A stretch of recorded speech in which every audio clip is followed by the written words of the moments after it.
तारक मेहता के उल्टा चश्मा के आज के एपिसोड में खुल गई गड़ा इलेक्ट्रॉनिक्स और चालू पांडे ने खोल दिया सील का सबसे बड़ा राज। जेठालाल नहीं बल्कि पीछे वाली गली का गड़ा नाट था असली गुनहगार। नाम के कंफ्यूजन में जीएसटी वालों ने कर दी थी सबसे बड़ी गलती। जब चालू पांडे ने सरेआम जेठालाल को 100% निर्दोष साबित किया, मोनिका मैडम कड़े लहजे में जेठालाल से उनके एक और नए झूठ का हिसाब मांग रही हैं।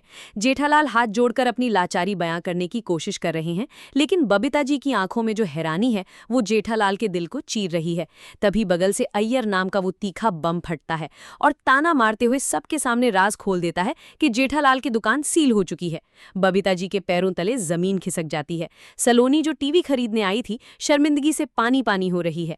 अय्यर गरजते हुए जेठालाल से पूछता है कि आखिर उन्होंने ऐसा कौन सा महा घोटाला किया है जो म्युनिसिपैलिटी वालों ने उनकी दुकान पर ताला जड़ दिया।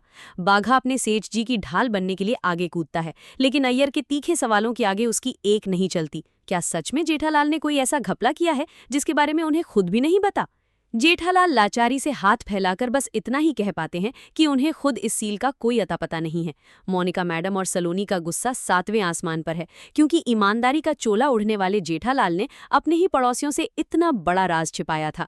जेठालाल सर झुकाकर अपना वो डर बयां करते हैं जो हर भारतीय बेटे में होता है। अगर वो ये सच बता देते तो अय्यर की जुबान फिसलने से ये महाकलेश सीधे बापूजी के कानों तक पहुंच जाता, और जेठालाल अपने पिताजी को इस उम्र में कोई भयंकर टेंशन नहीं देना चाहते थे।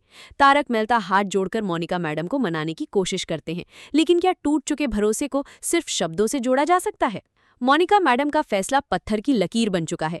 के मौका देखकर आग में घी डालता है और कहता है कि ये एजेंसी पास वाले पंकज की दुकान को दे देनी चाहिए। मैडम हामी भरती हैं और के तुरंत कैब बुला लेता है। जेठालाल की आंखों के सामने उनका सपना चकना चूर हो रहा है। बाघा भर्राई हुई आवाज में कहता है कि एजेंसी तो गई ही, साथ में बरसों की कमाई हुई इज्जत भी मिट्टी में मिल गई। तभी अचानक माहौल में एक रोंगटे खड़े कर देने वाला बदलाव आता है। पुलिस की एक सायरन बजाती जीप सीधा गड़ा इलेक्ट्रॉनिक्स के बाहर आकर ब्रेक मारती है। जीप से इंस्पेक्टर चालू पांडे, कांस्टेबल पाटिल और शुक्ला जी पूरे रौब के साथ उतरते हैं। बाघा की सांसें हलक में अटक जाती हैं। क्या चालू पांडे यहाँ जेठालाल को हथकड़ी पहनाने आए हैं?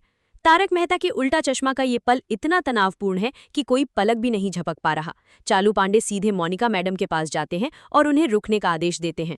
के अपनी फ्लाइट का बहाना बनाकर भागने की कोशिश करता है, लेकिन पांडे जी के खौफनाक रौब के आगे उसकी बोलती बंद हो जाती है। जेठालाल का डर इस कदर हावी है कि वो बड़बड़ाने लगते हैं कि पांडे जी को अंदर ही रहने दो, लेकिन तभी चालू पांडे एक बहुत बड़ी और रहस्यमयी मुस्कान के साथ जेठालाल के कंधे पर हाथ रखते हैं। वो जोर से चिल्लाते हैं कि वो यहाँ किसी को गिरफ्तार करने नहीं बल्कि ये ऐलान करने आए हैं कि जेठालाल 100% निर्दोष हैं। इस एक वाक्य ने पूरे गोकुलधाम वालों के चेहरों की रंगत बदल दी। लेकिन असली मुजरिम कौन है? जेठालाल की खुशी का कोई ठिकाना नहीं रहता। वो आसमान की तरफ हाथ उठाकर भगवान और पांडे जी का शुक्रियादा अदा करते हैं और मोनिका मैडम के सामने छाती चौड़ी करके अपनी बेगुनाही का परचम लहराते हैं। तारक मेहता तुरंत पांडे जी से पूछते हैं कि अगर जेठालाल निर्दोष हैं तो इस मनहूस सील का असली माजरा क्या है? पांडे जी मूंछों पर ताव देते हुए उस महा कन्फ्यूजन का पर्दाफाश करते हैं जिसने जेठालाल की लातों की नींद उड़ा दी थी। पीछे वाली गली में एक गढ़ा माठ नाम की दुकान है जिन्होंने अपना जीएसटी नहीं भरा था। जीएसटी डिपार्टमेंट को उस गढ़ा माठ को सील करना था, लेकिन नाम की कंफ्यूजन और रात के अंधेरे में उन्होंने गलती से जेठालाल के गड़ा इलेक्ट्रॉनिक्स पर ताला जड़ दिया। नट्टू काका खुशी से झूम उठते हैं, लेकिन पांडे जी को ये राज आखिर पता कैसे चला? पांडे जी इशारा करते हुए विवेक को सामने लाते हैं। विवेक ने जब गड़ा माठ को खुला देखा तो उन्हें लगा कि जीवन लाल ने सील तोड़ दी है। उन्होंने गिरफ्तार करने के लिए चालू पांडे को बुलाया, लेकिन जीवन लाल ने सारा टैक्स भर दिया था। जेठालाल का पारा हाई हो जाता है और वो गरजते हुए कहते हैं कि इस एक गलती की वजह से उनकी कितनी भयंकर बेइज्जती हुई है। विवेक हाथ जोड़कर माफी मांगते हैं और जेठालाल उन्हें अंग्रेजों के छोड़े हुए सॉरी का ताना मारते हैं। तारक मेहता जेठालाल का गुस्सा शांत कराते हैं और जेठालाल पिघलकर चालू पांडे का दिल से आभार व्यक्त करते हैं। क्या अब मोनिका मैडम जेठालाल को वो एजेंसी देंगी जिसके लिए ये सारा तांडव हुआ था? जीएसटी कर्मचारी आगे बढ़ता है और गड़ा इलेक्ट्रॉनिक्स के शटर से वो कलंकित ताला हमेशा के लिए हटा देता है। जेठालाल एक गहरी राहत की सांस लेते हैं। मोनिका मैडम अपनी गलती मानती हैं और आखिरकार वो करोड़ों की एजेंसी जेठालाल के नाम कर देते हैं। जेठालाल खुशी के मारे उछल पड़ते हैं और तुरंत बाघा को दुकान खोलने और सबके लिए केसर फालूदा का ऑर्डर देने का हुक्म देते हैं। चालू पांडे अपनी ड्यूटी का हवाला देकर वहां से चले जाते हैं, लेकिन पाटिल गर्व से कहता है कि आज उनकी वजह से एक सही आदमी के साथ गलत नहीं हुआ। सलोनी और बबीता जी जेठालाल जेठालाल से माफी मांगती हैं। बबीता जी का वो विश्वास देखकर जेठालाल खुशी से 7वें आसमान पर उड़ने लगते हैं और बाघा को शटर खोलने के लिए चिल्लाते हैं। लेकिन शटर के पीछे क्या भयानक सरप्राइज इंतजार कर रहा है। जैसे ही बाघा शटर उठाता है, अंदर से अचानक ढेर सारे रंग बिरंगे रिबन और कन्फेटी जेठालाल के मुंह पर आकर फटते हैं। जेठालाल बुरी तरह चौंक कर पीछे उछल जाते हैं। बाघा हंसते हुए बताता है कि ये कोई शॉर्ट सर्किट नहीं बल्कि उनके बेंगलुरु से लौटने का स्वागत है।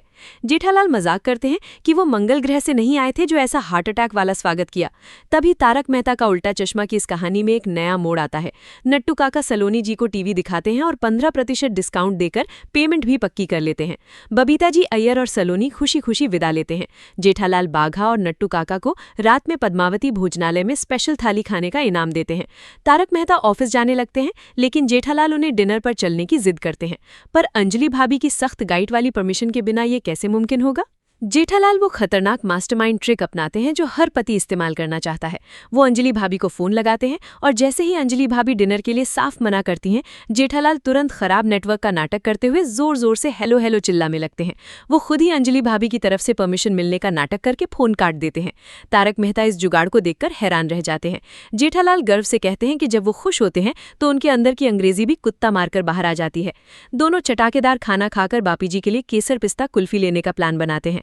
लेकिन क्या गोकुलधाम में शांति इतनी आसानी से टिक सकती है। सीन बदलता है और तारक मेहता का उल्टा चश्मा के दर्शकों को जेठालाल का घर दिखाई देता है, जहां बापूजी सोफे पर बैठकर बड़े मजे से वही कुल्फी खा रहे हैं। जेठालाल दुकान के सील होने का पूरा कच्चा चिट्ठा बापूजी के सामने खोलते हैं। बापूजी पहले तो घबराकर सोफे से उछल पड़ते हैं, लेकिन गढ़ा माठ की गलती जानकर राहत की सांस लेते हैं। तभी दरवाजे से सोढ़ी और रोशन भाभी तूफान की तरह हाँफते हुए अंदर आते हैं। सोढ़ी आते ही अपने कान पकड़ लेता है और रोने जैसे मुंह बनाकर जेठालाल से माफी मांगने लगता है। जेठालाल हैरान है, आखिर सोढ़ी क्यों माफी मांग रहा है।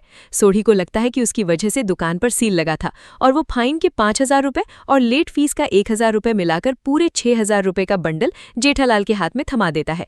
जेठालाल और सोढ़ी के बीच पैसों को लेकर मीठी तकरार होती है और पता चलता है कि सोढ़ी भी अपने साथ ढेर सारी कुल्फी लाया है। बापूजी हंसते हुए कहते हैं कि जब फाइन एक्स्ट्रा मिला है तो कुल्फी भी एक्स्ट्रा खानी पड़ेगी। सब लोग मस्ती से कुल्फी का मजा ले रहे हैं, लेकिन क्या ये हंसी कल भी बरकरार रहेगी। तारक मेहता का उल्टा चश्मा के अगले एपिसोड के प्रोमो में एक नया और खौफनाक बवाल खड़ा होने वाला है। गड़ा इलेक्ट्रॉनिक्स के दरवाजे से पत्रकार पोपटलाल एक जिंदा ज्वालामुखी की तरह बड़बड़ाते हुए अंदर घुसता है। जेठालाल घबराकर पूछते हैं कि आखिर इतना गुस्सा क्यों है। पोपटलाल भड़ककर चिल्लाता है कि वो गुस्सा न करे तो क्या करे। नट्टू काका अपनी मासूमियत में पूछते हैं कि क्या शादी के लिए गुस्सा है। जेठालाल मजाक करते हैं कि एक बार शादी हो गई तो गुस्सा हमेशा के लिए शांत हो जाएगा। पोपटलाल चिढ़कर जेठालाल को चुप कराता है। जेठालाल पूछते हैं कि आखिर ऐसा क्या हुआ कि उनके अंदर का गुस्सा प्रबलजीत हो गया। पोपटलाल घूरते हुए जेठालाल को सही करता है कि वो प्रबलजीत नहीं प्रज्वलित होता है। पोपटलाल गरजते हुए कहता है कि ये सब आत्माराम तुकाराम भिड़े की वजह से हुआ है। आखिर भिड़े ने ऐसा कौन सा कांड कर दिया